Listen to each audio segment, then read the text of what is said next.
Welcome to Omaranger 004, and today we will talk about Power Rangers Shattered Grid full story. Before we start, please join me on Patreon by Omaranger 004. Your small donation helps the channel. With that out of the way, let's start.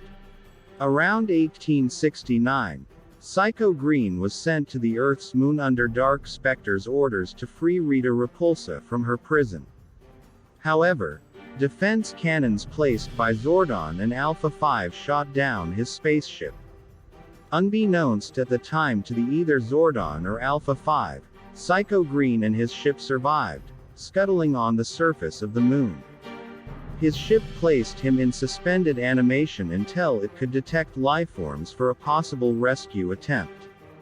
In 1969, the proximity of the U.S. moon landing activated the reanimation procedure on Psycho Green's ship.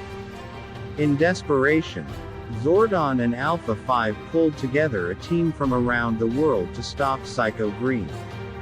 The 5 people chosen were Grace Sterling, the head of the secretary pool at NASADA, whose own ambitions to be in space were thwarted by the era's inherent sexism; Tarona Washington, an African-American soldier convalescing in a hospital following injuries received while fighting in Vietnam; Daniel O'Halloran, a college student involved with the anti-war movement; Jamie Gilmore, a British singer and musician; and Nikolai Chukharin, a KGB intelligence analyst. After teleporting them all to the command center, and explaining the seriousness of the situation, Grace, Tarona, Daniel, Jamie, and Nikolai became the red, yellow, pink, black, and blue Rangers respectively. Alpha 5 then teleported the 1969 Rangers to the moon near the Aitken crater. After some squabbling, Grace ordered the team to split up. She, Tarona, and Daniel were going to try and Rita Repulsa's prison, while Nikolai and Jamie served as reconnaissance. Eventually Psycho Green found Jamie and Nikolai and attacked. He hit Nikolai so hard that he would have flown off into space had Grace not caught him. Psycho Green then picked up a boulder and crushed Jamie to death. The Rangers fought back, but Psycho Green shattered the visor of Daniel's helmet, causing him to die from asphyxiation. Grace, Nikolai, and Tarona managed to combine the Power Sword, Power Lance, and Power Daggers to form a modified version of the Power Blaster, but rather than destroy Psycho Green, it energized him to take on a larger, more powerful form. The 3 Rangers retreated to what would become Rita Repulsa's moon palace and found one of the defense cannons that took down Psycho Green's ship. After looking at it, Tarona mentioned that it would have to be a point-blank shot for it to work. Nikolai took the cannon, told Grace and Tarona to make the world worth fighting for, allowed Psycho Green to swallow him whole, and fired the defense cannon, which killed himself and Psycho Green. Back at the command center, Tarona railed against Zordon, saying that it was irresponsible of him to send people who were not trained in either using their powers or working together into battle like that. Zordon apologized and then stated that, since the world is no longer in danger, Grace and Tarona have to give up their powers.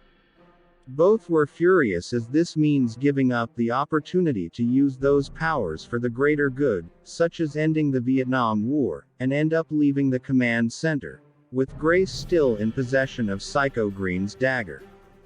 Grace Sterling eventually left NASADA. With the stalling of her career there, and the memory of her fallen comrades in her mind, she went on to found the technological giant Promethea, which would make its headquarters in the San Francisco Bay Area. Along with developing cutting-edge technology, Grace and Promethea would cross paths with the modern-day Power Rangers in several ways. Not long after joining the Power Rangers, Billy Cranston would apply for, and ultimately turn down, an internship at Promethea. Years later, after the Black Dragon saga, Grace would offer her and Promethea's services to people and places affected by Rita Repulsa's attacks. Most troublingly, Lord Draken would end up being held at Promethea under Grace's orders. Finster returned to the moon to continue to serve Rita in her quest to conquer Earth, but as he explains what he's been doing in her absence, she asks him if he placed the monsters throughout the entire world. Finster tells her it's slightly different than that. After you embarked in your journey to find a wizard of deception, I began practicing with human forms. These monsters would be triggered by a secretary mutation. And Rita stops. I'm asking how many are there? Finster says, well, I released 14 of them, which 4 have already been revealed and destroyed. The reasoning behind this was, but Rita stops him again, stating, I need you to activate them now. Finster tries to explain to the value what these monsters come from, their sudden and unexpected, and Rita stands up from her throne telling him, I do not care what you perceive at their value, that is not your role in this. Finster sighs, stating, yes, my Empress. Back on Earth with the Promethea campus, Billy stands in awe at Draken's cell, and Drakon asks, are you gonna do anything? Billy stumbles over his words, stating, I am, and Dragon tells him, you know very well who. Your team used the remains of the Black Dragon and its Chaos Crystal to open up a portal to my world, and when it closed I was pulled through and found by these people. Billy says, wait, that's been months they've been keeping you here this whole time, and Dragon says, you're the math experts, you should know. After a few moments of silence, Draken smiles. He says, you look a little bigger than last time. Have you been hitting the gyms as their last encounter? Billy tells them no. You're just trying to mess with my head. Just that Billy's communicator goes off and Jason calls out that this just went insane. 10 monsters have been activated all at once. Billy looks back at Draken. Ad Racket tells him, don't worry, I'm sure we'll be seeing each other again real soon. Billy then moves for telling him, I am not afraid of you, and Dragon leaves for telling him good. Once everyone gets ready, the Rangers along with Grace's mechs start to hitting all of the different locations where Finsters and monsters have appeared. As the fights go on, the Rangers begin to notice something. These monsters aren't very powerful. Just as they're dispatched, some of the remaining monsters subtly begin to fall to the ground, groaning in pain. Upon the moon, Rita watches, asking what is going on. Why are these monsters weakening? Mr. tells her, well, it's because the creatures already grew. They're not structurally designed to withstand a second growth. Rita looks back, snapping, why didn't you say that before? And Finster says, you instructed me what my role was. I just took that as you knowing what was best with the monsters in there. Weakened states. Jason gathers everyone to form the Megazord ready, quickly teleports between each location, taking down the monsters. As Grace returns to Promethea with her neck, she tells all of the engineers that the hydraulic is still lagging a bit. Also make sure that they know how much power they're drawing on. They wouldn't want to go overboard on. But before she can finish, she sees Jason and the others standing there waiting at. Few moments later at Dragon's cell, Dragon sees Billy. See, I told you we would see each other again. He shifts his gaze over to Tommy, asking, he'll let you stick around. Shouldn't be surprised. The Rangers did have a soft spot for weaklings. Tommy tells him that there's only one of them under lock and key, and Dragon smiles, asking, are you sure? Jason looks at Grace, telling him, we need to talk now. Over in another room, Jason shouts, asking, why were you planning on telling me? And Grace says, eventually when the time was right. Jason turns back, you know who he is, right? Grace closes her eyes, stating she knows exactly who he is and the people that he has killed. He's already planning a kill the mall. Jason rubs his face, telling her, you told me that I could trust you, and Grace says that she's done nothing here that was of a malicious intent. She was the one who reached out to them. Remember, they were currently dealing with so many other things. All she is trying to do is make the helmet a little lighter. Jason turns away quietly, thinking to himself. Then he looks back, stating, this isn't going to work. I can't imagine what you went through on the moon, and whatever's broken inside of you, I'm not gonna let it risk the lives of my team. Just then Zack knocks in the window, holding up his communicator, and Zordon says that it perhaps would be best if all of them discuss this together. Jason Sai's dating Ya, and then a second later all of the Rangers teleport out as everyone comes in. Tommy's the first to talk. It says that they should take Drakon themselves. They all know what he's capable of. Saba tells everyone that he agrees to Tommy, but Marina learns that Dragon is on their world. There's no telling what lengths she would go to get to him. Zordon says that Alpha Saba and himself have all lead our operations and will proceed from there. In the meantime, perhaps it is best for everyone to take the evening off. You've all endured quite a bit these last few days. Zack says that actually isn't a bad idea. As everyone leaves, Orland says that he could see these troubled by Grace and what's right, sir? Would you care to discuss the matter? Jason tells him that he was right. The things that Grace wants to do would make for a very slippery slope if not handled correctly, but what gets him is that she never told them about Dragon. He decided to trust her. Does this mean that his judgment is as clouded as hers? Zordon says, I understand the incredible pressure of leaving the Power Rangers, but you also must respect the fortitude of someone who refuses to ever let go. Grace's didn't fail back in 1969. I did. I was the one who sent her team unprepared. She had to live with the repercussions of that. If there's one thing that I can promise is that I will experience what it's like to make the wrong decision for the right. 2 reasons. Grace's words before hold some truth. We must have realized that there are some things out of our hands and that we cannot control everything. A short while later at Dragon's cell he waits and then says, so you have come to this world too? That is surprising. Saba appears before Dragon telling him, I'm just as surprised to see you here. I have seen firsthand what you're capable of. The others have not lived through your actions the way that I have. I will not stand idly by. Dragon asks, what is it that you come for then? And then stop. His eyes begin to glow red. Sabo begins the release, a narrow lasers shooting at, hitting Dragon in the face, cutting the cables, giving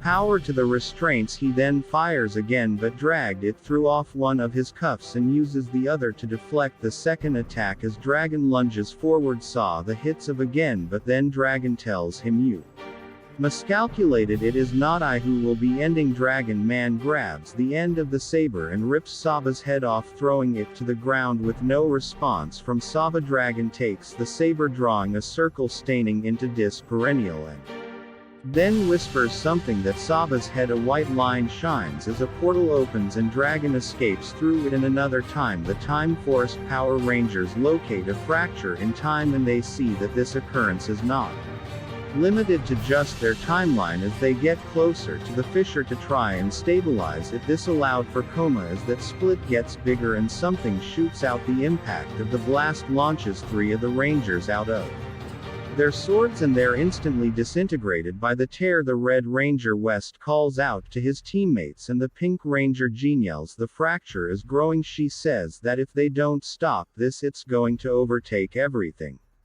Whatever this is, it's deeply rooted in the past. West tells it that they will get the Megazord close enough to try and close it. He'll buy her as much time as he can to make sure that she can stop this for everyone. She tries to figure another way, but West shouts for her to go. As she ejects, she looks back and she sees the Megazord being torn apart. As Yuv radios back to West asking if he can hear her, but as the last pieces of the Megazord fade into the light, a giant figure appears and reaches out. Jen hits the thrusters on her jetpack and activates the coronal transition, and just as the handle reaches her, she disappears back in the current time. Everyone watches the video feed of Dragon's escape, and Tommy asks, what did he say? Grace looks at the log stating that the technicians are still trying to figure that out, but the audio wasn't the best. Jason tells her, it doesn't matter, I'm gonna need a copy of everything.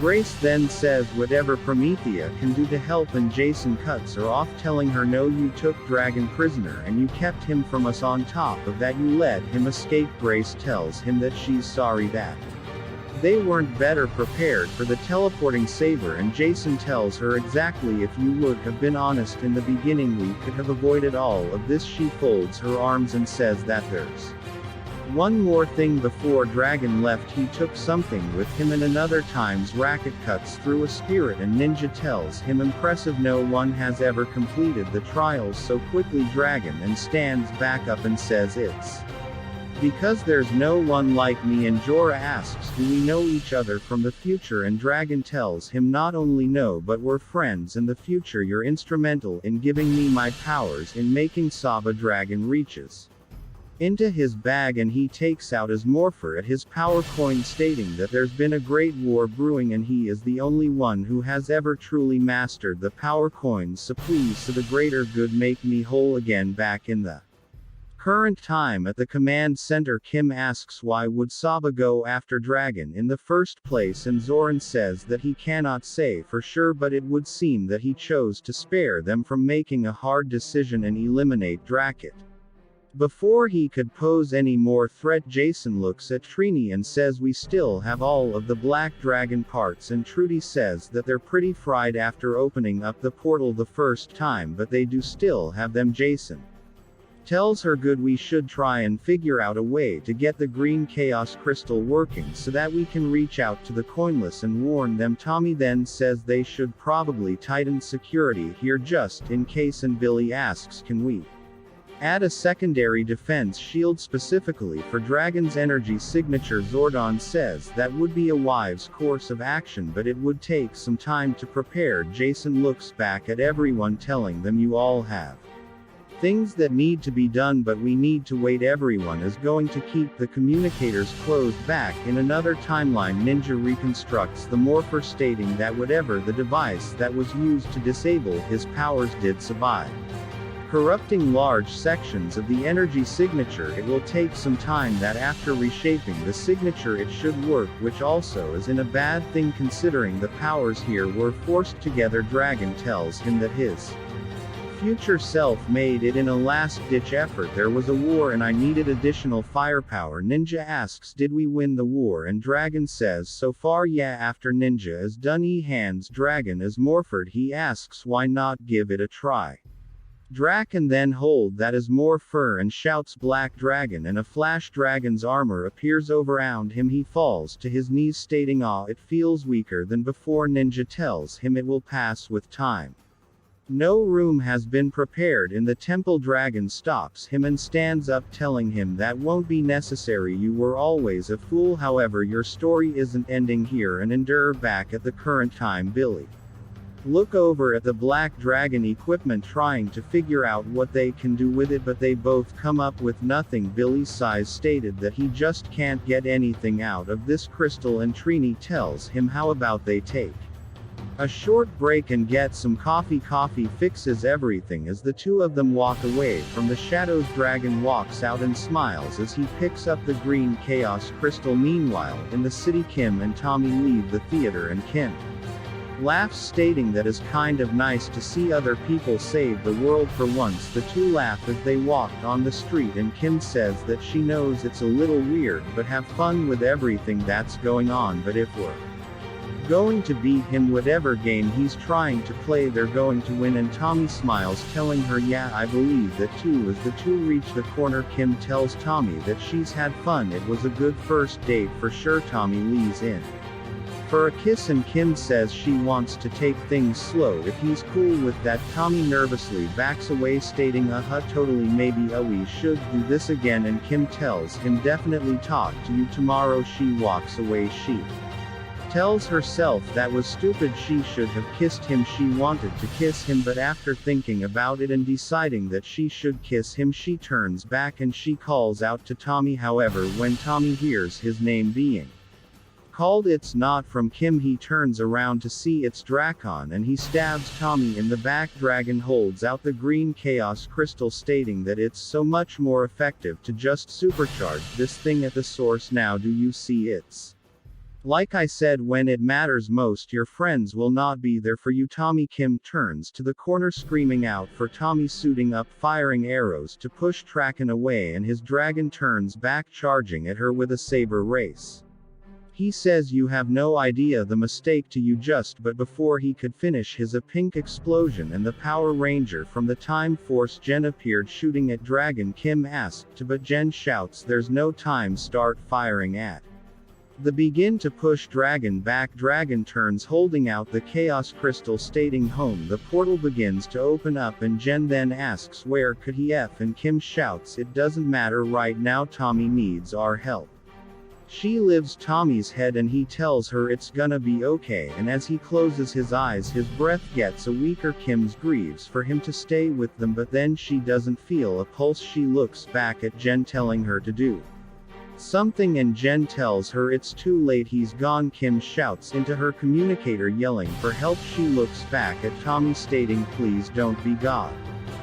Dranken, he's now going through the entire multiverse looking for something and he just killed the original Tommy Oliver. In our last video the Rangers came to a crossroad when Billy found out that Grace had actually captured Lord Racket after he had Tommy return from her two alternate timeline. Knowing what Dragon is capable of, Saba took it upon himself to destroy Dragon, but he ended up being the one killed when Dragon broke free. Using Saba's power, Dragon was able to teleport between the timelines and he dealt a fatal blow to his alternate self Tommy, leaving the Rangers in a state of chaos. With Dragon now being able to cross between dimensions once again, he returned to his palace in his own time to begin preparations, but the total control of all of the timelines as he walks through the halls as centuries tell him that they are static to see his return and they have been working hard rebuilding their forces for him. Dragon heads to the lab telling the sentries to inform the generals to wait for him in the gold room. Until then there are other matters that require my attention. He slams the door and a voice says that news of his return must have echoed throughout the great halls. It is so good to learn that it is true. Dragon looks back to see Finster versus telling him, Terry friend, how many times do I have to say not to be so formal, not after all though we've been through together. Finster 5 hugs Dragon telling him that he missed him so much and Dragon says I missed you too, but right now it is time to embark on our great campaign. Finster 5 tells him, with all due respect, as much as I would love to aid you, there are still obstacles that there are no solutions for. Dragon tells him yes, but this time it's different. He holds up the captured ninja telling him this time I come with the solutions. Meanwhile the current timeline, days after Tommy's death.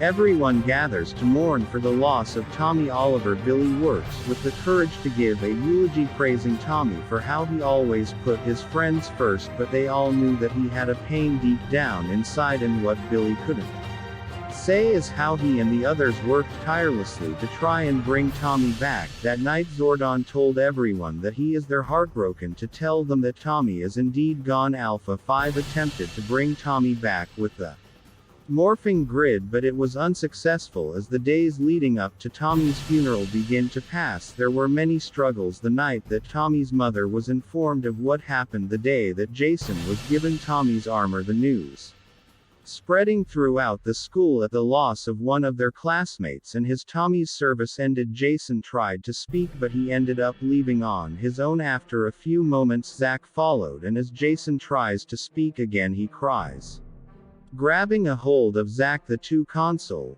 each other until their communicators go off. In Alpha 5 says that she is awake back in the command center. The woman who appeared the night of Tommy's death stands before everyone and she tells everyone that her name is Jen Scotts. She is the leader of a unit called the Time Force. One day time travel is going to become possible, and that means that it's going to need to be regulated by the Power Rangers. Billy asks what future did she come from? They've had some experience with alternate timelines recently. She says that she was from this world's future, but that might not be the case anymore. Things are a bit broken and their timeline. Her team had detected a Nexus level fracture spreading across the multiverse to the different dimension. Their only chance to fight it was to take the time for Zen Megazord inside of that split using the gravity cannons as stabilizers, but there was a surge and she was forced to escape while her partner West stayed behind to finish the job, and then she followed the energy signature as far back as possible, which was at this point in time. Billy says that he has a question. There was a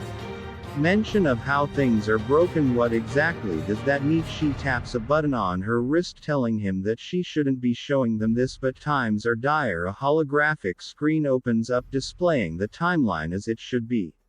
But the next image that it shows it splintered and all mixed together. Zack looks at the images asking there are more Rangers out there, and Jen tells him yeah, not get sentimental, they were the greats you influenced hundreds of future Rangers, but now that map has changed. The Time Force had a theory, and that was in order to protect itself. The Morphin Grid fractured this world and broke each era into its own sort of pocket universe, and in doing so it also put every other universe at risk. Another way to explain it would be to think about all time and space as existing on a plane of glass. If you crack it, the glass holds its form, but as the cracks begin to spread, it gets too big, it will begin to compromise the overall structure until everything falls apart. It is believed that this world is the initial crack. Whatever happens next will lead to the proverbial shatter. The signature that I followed belonged to whomever killed Tommy Oliver. Zack says that his name is Lord Drakon, an older alternate timeline version of Tommy himself.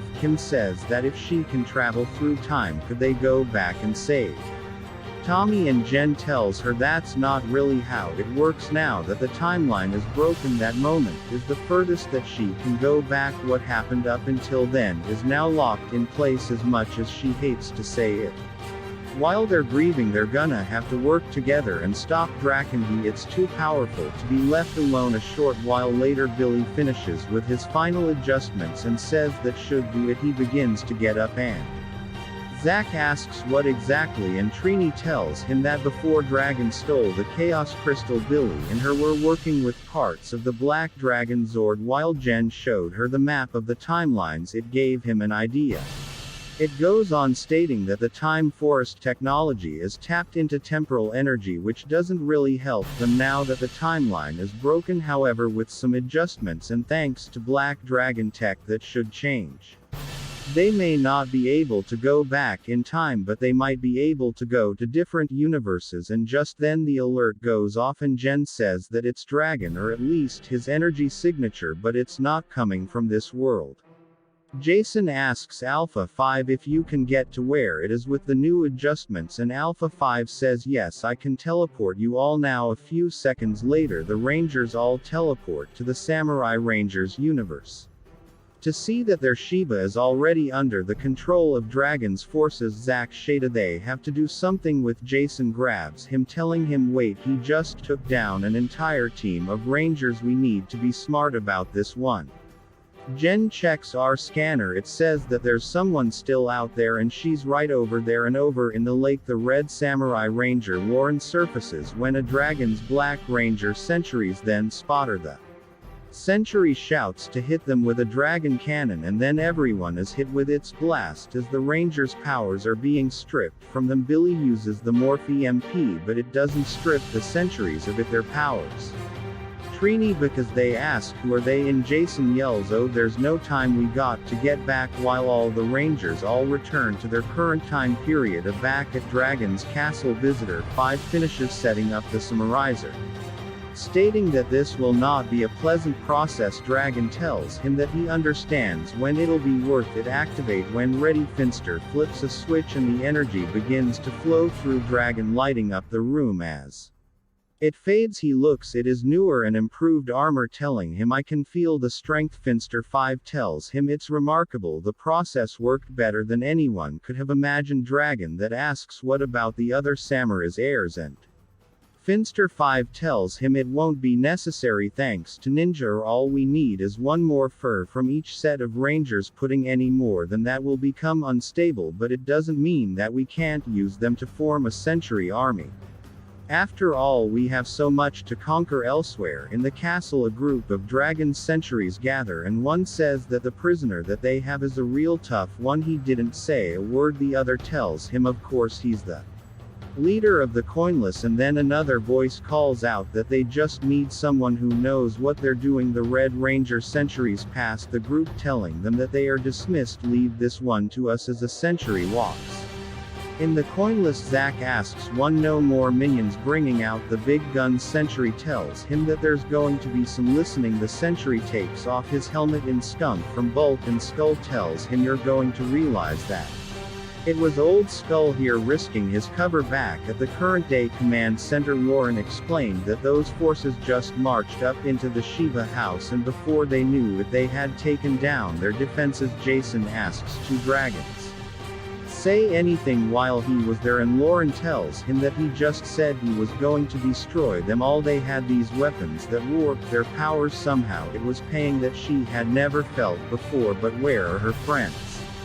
Trini says that they're not sure, probably imprisoned would be her guess. Billy says that their Morphers, or Samara's heirs as they were calling them, have probably been deconstructed. It's possible that they might start seeing samurai centuries added to Dragon's army. A few moments later, Jen walks into the room telling everyone that they're going to need to follow her. There's something that they need to see, and as everyone gathers, Jason asks what's going on, and Jason says Dragon's forces aren't invading everywhere. The timeline map then begins to change to mostly Dragon's symbol, and Jason yells, "We have to send everyone." Warning. Billy says that it's possible using Jen's transportal tech.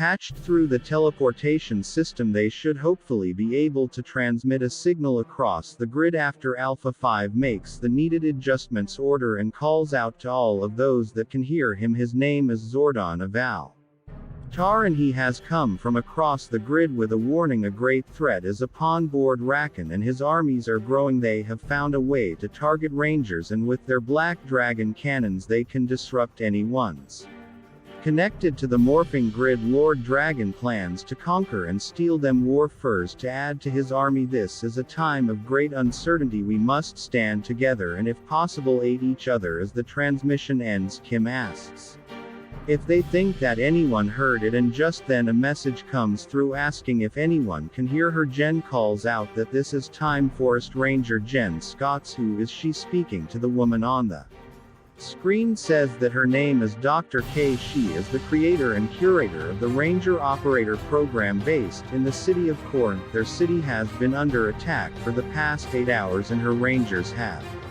been able to mostly hold the line. Jen asks if they have a means to deal with the dragon cannons, and Dr. K says, "Oh yeah, those pesky things." Ranger Operator Centuries Green brought her one back. With a little tinkering they've been able to counteract it. However, it is a case-by-case basis, and then the transmission is lost. Jason shouts to Alpha 5 to try and get the connection back, and then another transmission comes through showing an image of coinless Zack. He says that their base is gone, but they think that they have a way to beat him. If you're hearing this, rendezvous on the attached coordinates. Kim asks if they should do it, and Jason tells everyone all right.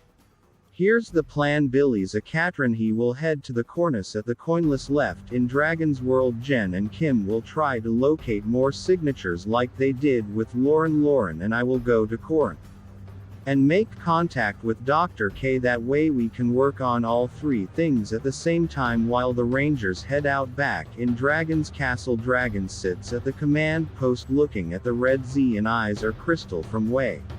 All this began. Finster 5 that asks, relishing in our recent success, I could take it off your hands if you'd like, unless it's something you wish to hang on to. Draken stares at her for a moment and then says no, not particularly. Added to the others that we're going to use after Finster 5 takes the crystal. He pauses and says, if you wouldn't mind me asking, your time with the Zeo Rangers was considerable. Was everything alright? Dragon waits and says, I was just taking the opportunity to try and gain more insight on her enemies. Visitor 5 asks, with the experience and Lightning and Dragon, you'll know they to hold their Tommy on a pedestal for whatever reason. Finster 5 then says perhaps it is because of love, and Dragon tells him there is nothing to love about him. It doesn't make any sense. Just then one of the Yellow Ranger Centuries runs in with word from the front as a team of Rangers of the Black Dragon cannon isn't working on that appears of this drive.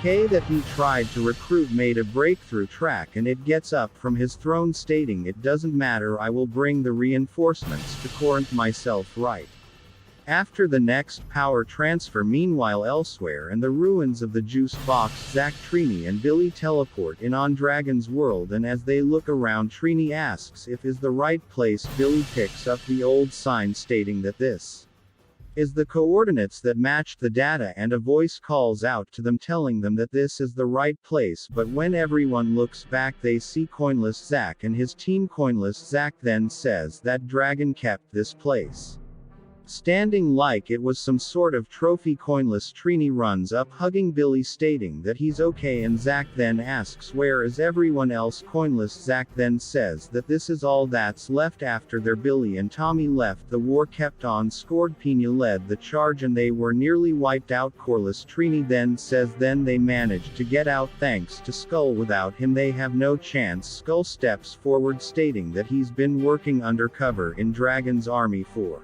years. He's been able to see the inner workings of the throne room, and now they had Ninja. Your Ninja trainee asks who's that, and the Coinless Zack tells her that they haven't met Ninja yet, but Ninja is the one that created the power. Coin's Dragon has him under his spell and is somehow forcing him to help. If they save Ninja they can beat Dragon over on the Corinth front drive. K's Rangers fight back against Dragon's forces and everyone stops when they suddenly hear through Woohoo. Dragon's forces look up and they see the giant Tyrannosaurus sword and growling. The Black Ranger sentries turn to fire and Jason whips his tail, forcing all of the forces to retreat as Jason and Lauren jump down drive. K's Red Ranger looks at them stating that that was pretty wild, but who are you? Jason says that there's no time for proper introductions, they need to see drive. K and then from one of the ditches drive. K pop. Substage me, that would be her. Jason tells us that they're gonna need to bring her back to their dimension so they can start, but the Black Ranger says that that might be a problem. Look, it would seem that no one's going anywhere, because across the desert Dragon himself lead the next assault here to claim drive. He's now attacking the entire Power Rangers multiverse, and when we last left off he was leading the charge for the giant war that's coming. I hope you enjoy. In her last video the Rangers' worst fears came to life with the realization that Tommy Oliver was in fact dead, killed by the hands of the otherworldly self Lord Dragon with the help of Jed Scotts, a displaced Time Ranger, and Dr. K, a woman from a fractured timeline. The Rangers set out to try and combat Dragon and his ability to strip hours. After getting another transmission from the Zack of Dragon's world, Jason decided to split the groups up to each take on different tasks, hoping to finally stop Drakon and Deep Space. Kim and Jen are sent out to look for signals sent out by the Rangers in different timelines to try and bring them back to their aid in the fight as Kim flies the pterodactyls.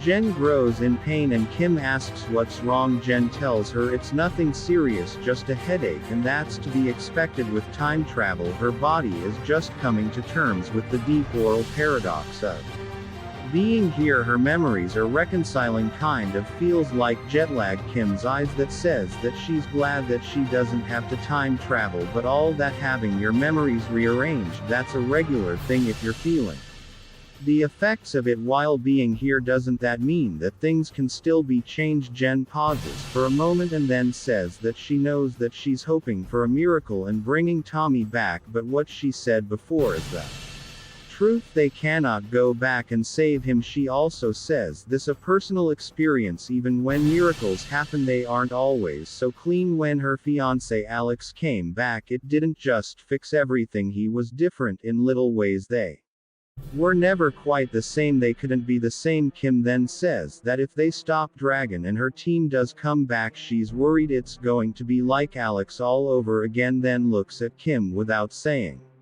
anything, and just then the computer ping stated, do they have a ranger from the Galaxy Rangers close by? Meanwhile on Coordinates, the location of where Drive K is chasing, and Lauren lead the charge to the other Rangers against Dragon's advance. While the Rangers' numbers slowly begin to drop, Jason calls Ozza they need to get Drive K back to their timeline so that she can help the other Rangers fight back against the Dragon cannons. One of the Rangers out in the Field asks the Dr. K if she hears that because they're clearing a path for her drive.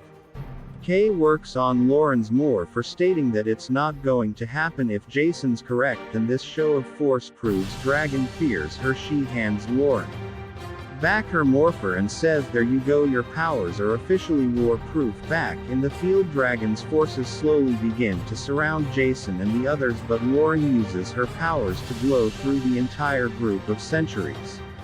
With ease, one of the Blue Rangers tells Jason that he's right, they do need to get drive K out of here if they want to stand a chance. Just then one of the Dragon's sentries tells them that they really should be focusing on their own problems right now. At the same time, in front of Dragon's stronghold, the coinless Zack sees Skull hooking them up with some sentry gear, but the whole thing is still pretty risky. As he looks back, he sees his counterpart look away and Zack says, "Sorry, it's just a little weird seeing myself." The coinless Zack says the feeling's mutual, just do him a favor and don't make the mistakes that he did, and then both Zacks laugh, stating, "I won't." Just end. Skull signals on the stronghold to move out in the to Zack's Russian side and back on Corinth. Dragon himself because to enter the fray, and as Lauren sees him, she asks what did he do to her friend's track and starts to glow with power, and he asks, "Do you really want to know?" She shouts that she can withstand the blast from the Dragon cannon, so she'll take care of this, and as she gets close, Trek and release the build-up energy, knocking everyone around him. He looks at the Yellow Ranger, picking them up, stating this is a new one, let's change that. He takes out a small device, holding it to the Ranger, and as he hit the button, their powers begin to become stripped away. Jessamine, a voice, calls out, "Leave them alone," and a commander, a newest Kroiger of the Space Patrol Delta Rangers, and the other Rangers, Kim and Jen, picked up, all jump out of the sword. Dragon looks at everyone, sighing, asking, "Have you nothing as more sentries appearance around everyone?" Jason radios back to Dr. K that he knows that she doesn't want to leave Corinth like this, but they're fighting for the universe out there. There's something blocking the room, teleporting out hot. They fixed that. Dr. K closes her eyes, stating that they just have to tear it on the dome around. Meanwhile, back in Dragon's stronghold, Skull leads the Zacks to the room where Ninja is being forced to work for tracking. Skull says the crown they put on him is what's keeping him under their control. They just remove it. As Skull pulls the crown off, Ninja stops what he's doing and he says, "That's much better." The coinless Zack tells him that he knows that this is not the same Ninja that they know, but it's good to see an old friend again. Just then Finster 5 shouts, "They're there, the spies, take them." Zack grabs his gun, yelling that they're not letting them, but before he can pull the trigger, the coinless Zack runs up, shoving him out of the way, and as shot in Zack's place, Sculpt charges into the group, telling the others to leave. He'll take care of this, and soon the walls protecting Corinth are broken, giving Jason and everyone else a means of escape. Drive Kay looks up at the Shatterdome, asking what has she done, and Jason tells her, "You gave reality a fighting chance outside of Draken's stronghold." Zack returns with Oming Ninja at his side, and the coinless trainee asks where the others. Zack doesn't say anything. After getting away, Billy holds the coinless trainee, stating that he promises that his death will not be in vain. They will stop Dragon from destroying the Power Rangers. Ninja that asks, "Is that what you think?" Lord's Racket is not using the power of the morphing grid to conquer the Rangers, he is conquering the Ranger stood he may get inside the morphing grid itself. Shortly after that, all of the collected Rangers meet back in the pocket dimension connected to the command center to discuss their next course of action. General says that the cracks in the grid are spreading and will soon be the same thing that they saw in her time. If he continues his path, he will break reality. Ninja that explains that Lord Dragon is attempting to amass a power so that he may access the heart of the morphing grid itself. One of the Rangers asks if that's even possible, and Zordon says in theory yes, but no one has ever accomplished such a thing. Ninja Art goes on, stating that each Ranger team connects to the grid in slightly different ways. With so many access points, Dragon is increasing his residence within the grid. However, while this puts a strain on the grid, this too does grow his forces. They are weakening the barriers between the dimensions in The worlds beyond this. On the projection table a holographic tower appears and the coinless tree me then says that that tower is what allowing Dragon to split the powers of their extramorphers to his armies. Jason and steps forward stating that their plan is simple. They march on Dragon's tower and they bring it down with the help of Dr. K and Gracie Sterling. Just then there's a loud Kuma coming from outside and everyone rushes out to find out what's going on. To find the Red Ranger crash landing on the command center's doorstep. He stumbles out stating that he knows where Dragon is keeping the survivors back with Dragon. He looks at the removed mind control crown as the Red Century says that for one of their own to turn on them like this is unfashionable. Dragon says is that the words you wish to use because that implies incompetence. Are you saying that you're incompetent? Before Dragon could go on, Skull says, oh wait, I know this one, the key to beating you and bringing down this godforsaken nightmare is. But before he could finish, Dragon hits him to the ground telling him to be quiet even though it cost you everything. You truly believe that you've done the right thing? Skull tells him 10 right I do. Dragon smiles telling him I admired that. Just then there's a snap and Skull's body falls to the ground. Dragon tells the Red Century commander, you're relieved of your duties, take him down below. The commander shouts or than to wait with the others grab him and drag him off as everyone leaves the room. Finster 5 says that he believes that they have found their Ranger Slayer. When her energy signature disappeared he feared the worst. It appears that she is in the past before the fracture points. Dragon tells him, ready, Crystal, they must return her immediately. Fenster 5 says that he's afraid that that's not possible. She's further back before the timeline broke. However, they could create a portal to speak with her, though it won't last long. Dragon tells him do it. The portal opens up and Dragon's pink Ranger Slayer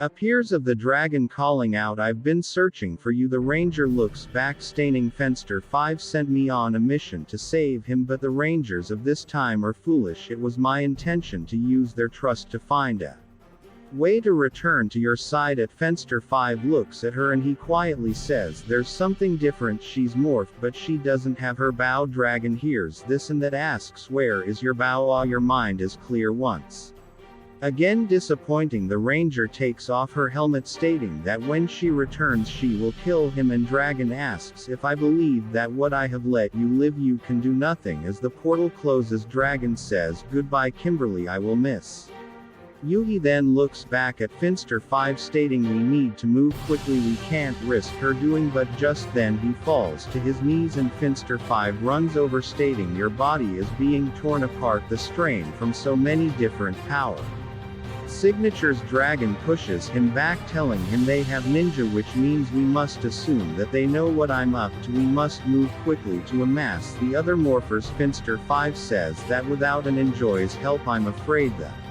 strain would, but Dragon then tells him I just need to hold on long enough to finish what's been done. Back with Jason and others, Jason walks up to Grace while she's working stating I wasn't sure that you would come. Grace last telling him that reality's at risk. It seemed pretty important. She wasn't sure that he would call Jason's as well. Realities of risk and Wells Orleans said something to me before everything was Saba. You said that one day I would know what it means to make the wrong decision for the right reason. I didn't really understand what you meant back then, but now I have a pretty good idea. Just then some of the other Rangers asked do they really think they could pull this rescue mission off? Are they even going to have Root? Grace smile stating that she may have something that can help them serve as a base, and then projects a small image of a space base. One of the Rangers asks, you're the one who built Terra Venture? And Gray says is that what it's being called? Alpha Phi then says speaking of Rangers and the barriers weakened, the other Rangers were finally able to answer Jordan's call. They're starting to arrive. Everyone gets outside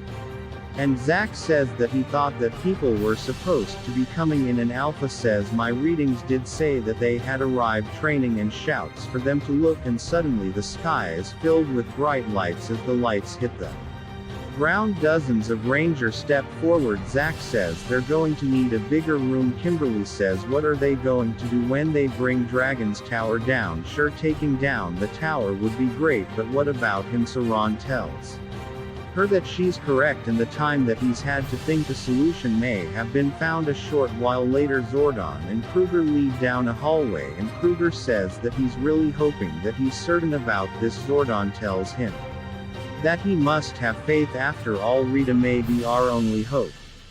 As Zordon and Kruger make their way down the halls of Rita's palace, Rita sits up going my how the times have changed. Zordon tells her indeed they haven't.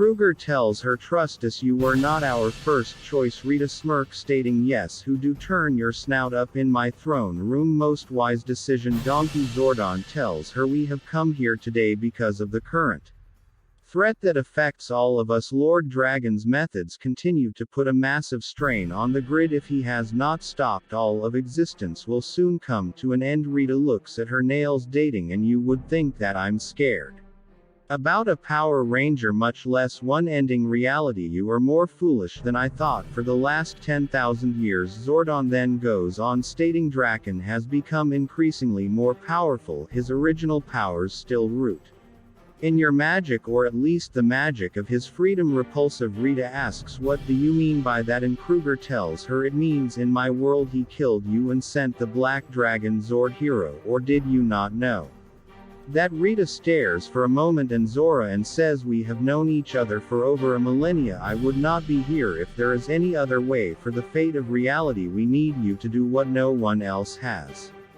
been doing, including yourself. We need you to save us all. Meanwhile, the forges of Draken's Tower. Dragon continues his work as Finster 5 tells him that he just received word that the scouts have dozens of rangers appearing as Dragon pulls the cauldron he was heating. Finster 5 says oh, the forges were able to melt down the ninja steel. That is great news. Dragon pours the molten metal over his blade stating yes, this will provide a stronger connection to the grid. Excel Ginger knows what we build the tower for. We must prepare. Back at the command center, Jason rallies the new rangers, telling them that no matter how much power Dragon is stolen, he will never be a part of what they all are. They've all been briefed and they know the plan of attack. They must ready themselves. This will possibly be the greatest challenge they have all ever faced, but together they will fight.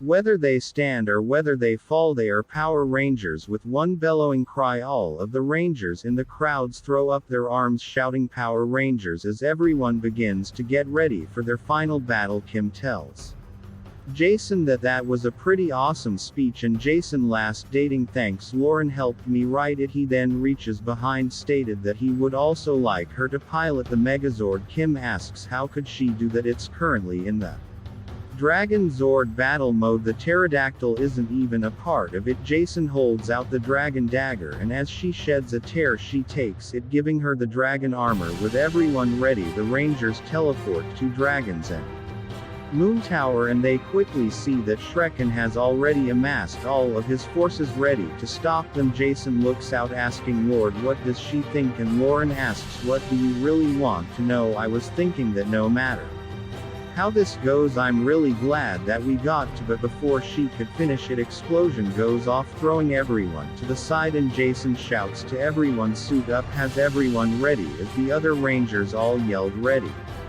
Jason leads the charge shouting all right Power Rangers, go inside of the tower to read. Sentries keep watch but they're subtly electrocuted and they fall to the ground. Zordon, Arena, Ninja and Kruger step out of the shadows and Kruger asks why are we all here again. Rena tells them because of the magic in the energy. No matter the world, it all works on the same principle. The more someone returns to a place, the more it takes on that person's aura. She then holds out her staff highlighting Dragon's aura as it floats around the throne, and Ninja says that he recognizes that signature, the Wizard of Deception, to cost for something like that, and Rita says that she knows and like she said only she can save them. She snaps her fingers creating a small candle with a flame and smiles. Outside of the tower the war rages on as the Rangers push themselves closer and closer to Dragon's Tower, and as things begin to look up there's a flash of light and drag it appears cutting down one of the Rangers. Another runs up to attack but Dragon holds out his sword absorbing their power stating I never got this one all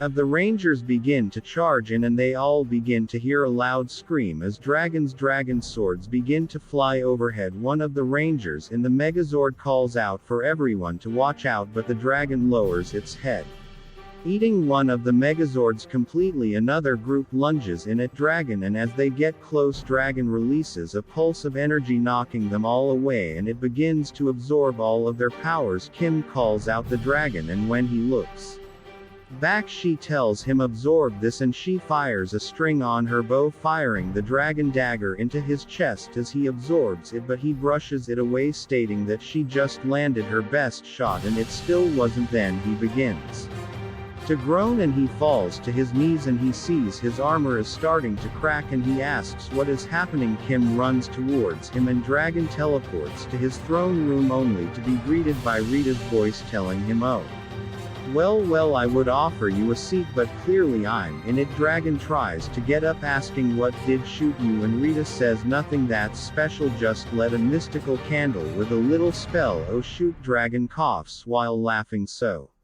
you made a deal with the devil to stop me?" And Zordon tells them we had no other choice. Freitas stands up, stating that as the candle burns so his powers, but she also has never been one to wait around. Zordon says that that is not what they've agreed on. Arena looks back, telling him, "See, that's the difference between a Zordon. You were never willing to take the necessary steps to." But just then everyone is hit with a full blast of energy as Finster versus lowers Ed's staff, and he says that he's been wanting to do that for a long time. He runs over asking what's wrong, and Dragon looks at the candle, stating that is stripping his powers away. Finster runs over, smacking the candle out, stating that they should be rid of it then, and Dragon tells him that it's no use, he can feel it already fading. They have no other choice, they have to use all of the morphers. Finster 5 stops him, shouting that they can't. He warned him before.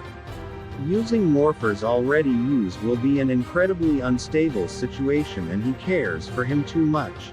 Dragon looks back, smiling, "Thank you, my friend, for everything." Finster Pfizer's, "Please do not do this to your," but before he could finish, Dragon takes a deep breath, trying to hold back his tears, and he snaps Finster 5's neck. He then slowly makes his way to the lab, where he grabs a switch, pushing the button. Bright lights begin to swirl around Racket as he screams in pain, and as he does, everything faced white. Back outside the Dragon Zord releases another blast of energy, and Jason asks is there any weaknesses to this thing. Billy radios back, negative, whatever this Zord. And another Ranger calls out Serpent Era, but Billy goes back, stating that Serpent Era is protecting the tower at all costs. Jen then says that she might have an idea. Her transportal system retains a data from the Time Force archives. She's attempting to scramble the schematics of the Zords that they have, and a few seconds later Jen shouts that she's got one. She's gonna need Kendall, RJ, and Catch-All to call on their Zords. Hyper Forest Rangers, prepare your Megazord. Coinless training and uses the Black Dragon to make it grow. Now get ready. All of the Rangers' Zords begin to connect, and Deck watches as it starts to grow in size, and he asks what do we call that thing. One of the Rangers from inside asks how about they survive first before naming it. Jason that jumps up, kicking one of the red sentries, asking does anyone have a spare Zord I can borrow. No way, yells that it's all his. Summon the Q-Rex Zord. Lauren calls out the Jason, asking what is he doing in. Jason says that they have Serpent Terra's attention, he's gonna make a break for the tower, make sure they buy him enough time. The Rangers in the Super Sword shout not get Serpent Terra is freed, you need to pull back now. Jason aims himself straight for the tower, radioing to Lauren that what she was trying to say before. He feels the same way, just that he fires the cannon as Serpent Terra bites down, crushing his sword, but not in time as Jason destroys the tower. The Rangers in the Super Zord run in, stabbing Serpent Terra in the back, and as it falls, Kim asks him he got out right. Zack tells her that he doesn't think, but just that a shockwave comes over the field, and Jen calls out no, not again, and through the shattered reality Dragon steps out and everything turns white as it begins to come back into focus. We see a house and Dragon's mother Rita telling him to just try the pie his father's Sword on last as he flips through another dragon saves the world article telling Rita just let the boy be, he's already had his pie. A few moments later their dog Kruger runs and barking and Zordon asks what is it boy. Draken gets up looking out the window stating I have to go, we'll then have some pie when I get back after I've saved the city. He then runs outside pulling open his chest revealing a red crystal as he shouts it's morphin time. Meanwhile along the coast two energy beasts make their way to the shore and Lauren asks are they engaging. Jen tells her no, they have strict orders not to engage until they are in land, besides it looks like he's got it under control. Dragon flies by punching the beast's back shouting you are not welcome here, and after knocking them into the depths he floats down before the media as the reporters call out to him and he says okay one at a time. Zack and Trini hold out microphones stating it's good to see you my lord, with all of these recent attacks are you worried, and Drakon scoffs asking what kind of question is that, the idea that these creatures are attacking our city is enough to keep anyone up at night. I just do what I can to help protect and keep everyone safe, rest assured as long as I'm here there's nothing to worry about. I won't let anyone hurt the people of my world. A voice that asks even if that world is a lie. Dragon says who said that, and as he looks at the camera he sees the reflection of Tommy Oliver looking right back in it. Tommy tells him you know it's true, this world shouldn't exist. Dragon steps back, I have to cut things short today, farewell. He flies up and over to his mansion and as he lands his butler Finster says congratulations Door for another successful fight against the energy piece. He tells him that is good to be back and then he looks at Billy asking how the car's coming. Billy says that he made a few additions that he's going to love. As Dragon goes to answer him he looks at the puddle of water and he sees Tommy Oliver staring back at him again.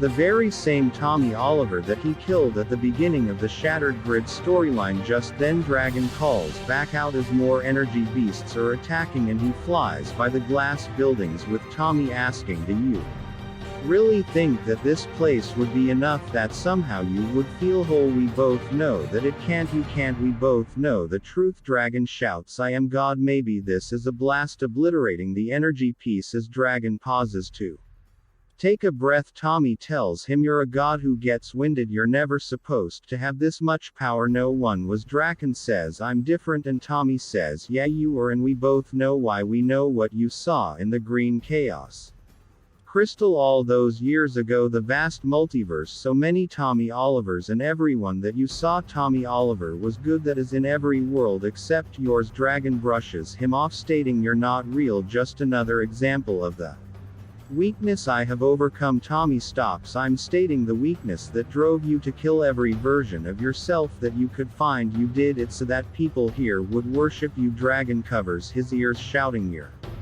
not real, none of you are real, this isn't real. He turns back holding out his arms blasting away everything in sight until there's nothing left and that he sighs dating that's not real. Over at the juice bar Kim begins to wrap up for the night. When she hears of Always Tell Her Alone she looks up, she quickly kneels stating please forgive me, I didn't know it was you, what can I give you? The shadow a man says nothing, all he needs is for her to remember. As the figure reaches down Kim a shot, then she remembers everything, the death of Tommy Oliver, going to his funeral, being a Power Ranger. She looks up asking if it's really him and Tommy smiles telling her yeah it is. She cries and Tommy wipes away the tears stating you're the one who saved me, you may not understand it now but you will soon. She sighs stating that she can feel it, everything is starting to mesh together and she's starting to get a headache. Jennings calls out that she told her before, eventually she'll get used to it. She looks back to see everyone else standing there, she runs up hugging them without a second thought. Tommy explains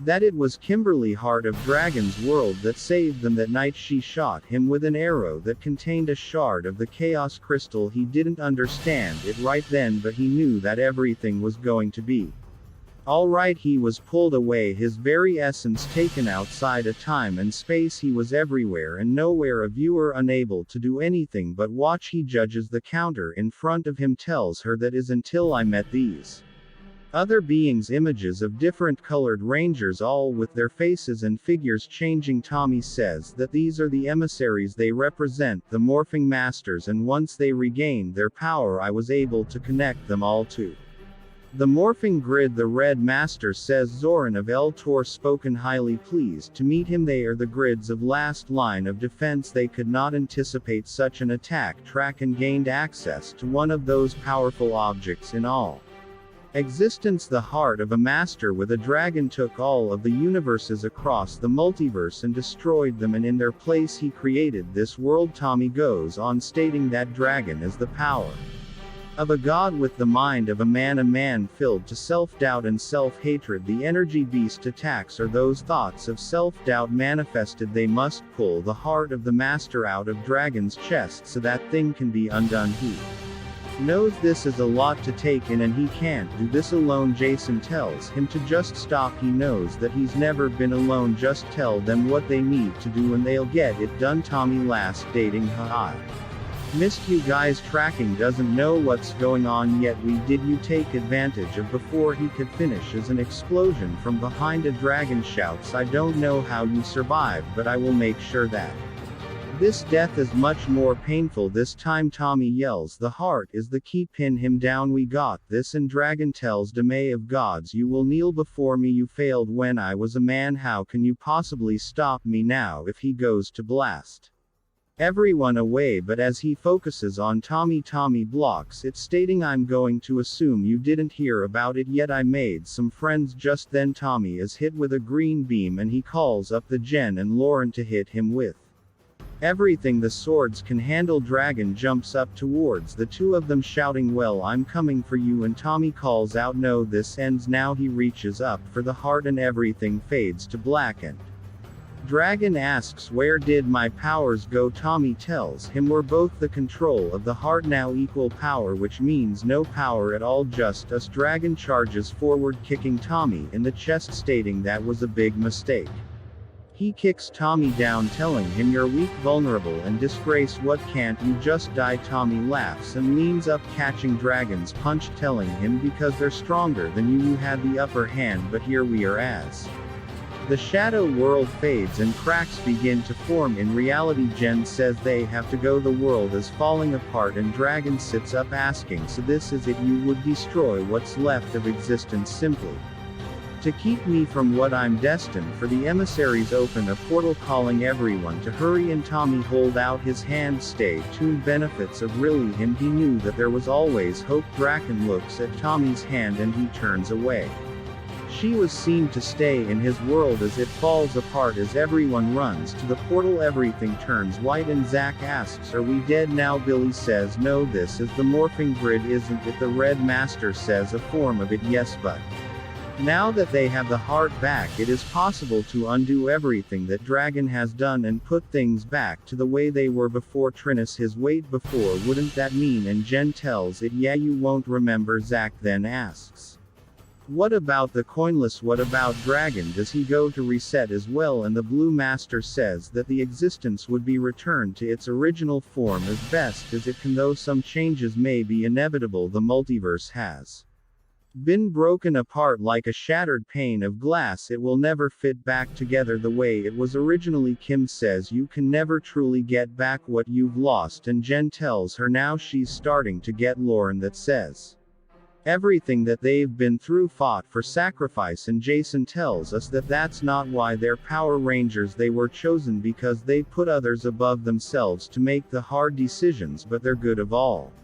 Even if they don't remember, that doesn't mean it didn't matter, because it absolutely does. They have to put things back for the good of everyone. Red Master then says that when they're ready they must put their hands on the heart. Jason looks at Lauren and says that he's going to miss her, and Lauren smiles back, stayed in the she will too. Kim looks awe, stating that this is really going to suck, which would mean her and Tommy look at each other and they kiss, and as everyone places their hands down, Kim says, think of it this way, we're not just saving the world this time, we're saving them all. And with that, every pane's too white once more as the multiverse is restored.